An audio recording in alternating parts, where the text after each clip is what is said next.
ರಾಜ್ಯ ಪೊಲೀಸ್ ಇಲಾಖೆಯಲ್ಲಿ ಅತ್ಯಂತ ನಿಷ್ಠೆ, ಶೌರ್ಯ ಹಾಗೂ ಪ್ರಾಮಾಣಿಕತೆಯಿಂದ ಸೇವೆ ಸಲ್ಲಿಸುತ್ತಿರುವ ಭಟ್ಕಳದ ಪಿಎಸ್ಐ ನವೀನ್ ನಾಯ್ಕರು ಪ್ರತಿಷ್ಠಿತ ಮುಖ್ಯಮಂತ್ರಿ ಪದಕಕ್ಕೆ ಭಾಜನರಾಗಿದ್ದು, ಗುರುವಾರ ಬೆಂಗಳೂರಿನಲ್ಲಿ ನಡೆದ ಕಾರ್ಯಕ್ರಮದಲ್ಲಿ ಸಿಎಂ ಪಿಎಸ್ಐ ನವೀನ್ ಅವರಿಗೆ ಪದಕ ತೊಡಿಸಿ ಗೌರವಿಸಿದರು.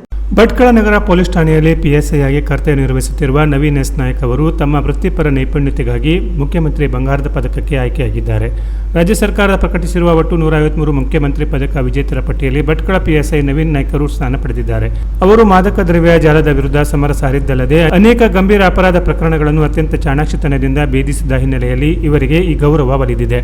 ಈ ಹಿಂದೆ ಕಾರವಾರ, ಕುಮಟಾ ಮತ್ತು ಗೋಕರ್ಣ ಠಾಣೆಗಳಲ್ಲೂ ಕರ್ತವ್ಯ ನಿರ್ವಹಿಸಿದ್ದ ಇವರು ಸಾರ್ವಜನಿಕರೊಂದಿಗೆ ಉತ್ತಮ ಬಾಂಧವ್ಯ ಹೊಂದುವ ಜೊತೆಗೆ ಕಾನೂನು ಸುವ್ಯವಸ್ಥೆ ಕಾಪಾಡುವಲ್ಲಿ ಯಶಸ್ವಿಯಾಗಿದ್ದಾರೆ. ಅವರ ಚುರುಕುತನ ಹಾಗೂ ಕರ್ತವ್ಯ ನಿಷ್ಠೆ ಇಡೀ ಪೊಲೀಸ್ ವಲಯದಲ್ಲೇ ವ್ಯಾಪಕ ಪ್ರಶಂಸೆಗೆ ಪಾತ್ರವಾಗಿದೆ. ರಾಜ್ಯ ಮಟ್ಟದ ಈ ಉನ್ನತ ಗೌರವಕ್ಕೆ ಪಾತ್ರರಾಗಿರುವುದು ಜಿಲ್ಲೆಯ ಜನತೆಗೆ ಹಾಗೂ ಪೊಲೀಸ್ ಇಲಾಖೆಗೆ ಹೆಮ್ಮೆಯ ಸಂಗತಿಯಾಗಿದೆ. ಗುರುವಾರ ಬೆಂಗಳೂರಿನಲ್ಲಿ ನಡೆದ ಸಮಾರಂಭದಲ್ಲಿ ಪಿಎಸ್ಐ ನವೀನ್ ನಾಯ್ಕರಿಗೆ ಮುಖ್ಯಮಂತ್ರಿ ಪದಕವನ್ನು ಪ್ರದಾನ ಮಾಡಿ ಗೌರವಿಸಲಾಯಿತು. ಮುಖ್ಯಮಂತ್ರಿ ಸಿದ್ದರಾಮಯ್ಯನವರು ಮುಖ್ಯಮಂತ್ರಿ ಪದಕ ಪ್ರದಾನ ಮಾಡಿ ಇನ್ನಷ್ಟು ಹುಮ್ಮಸ್ಸಿನಿಂದ ಕರ್ತವ್ಯ ನಿರ್ವಹಿಸುವಂತೆ ಪ್ರೋತ್ಸಾಹಿಸಿದರು. ಈ ಹೆಮ್ಮೆಯ ಕ್ಷಣವನ್ನು ನವೀನ್ ನಾಯ್ಕರ ಕುಟುಂಬದವರು, ಸ್ನೇಹಿತರು, ಹಿತೈಷಿಗಳು ಕಣ್ತುಂಬಿಕೊಂಡು ಖುಷಿಪಟ್ಟರು. Canara plus news, Kumta.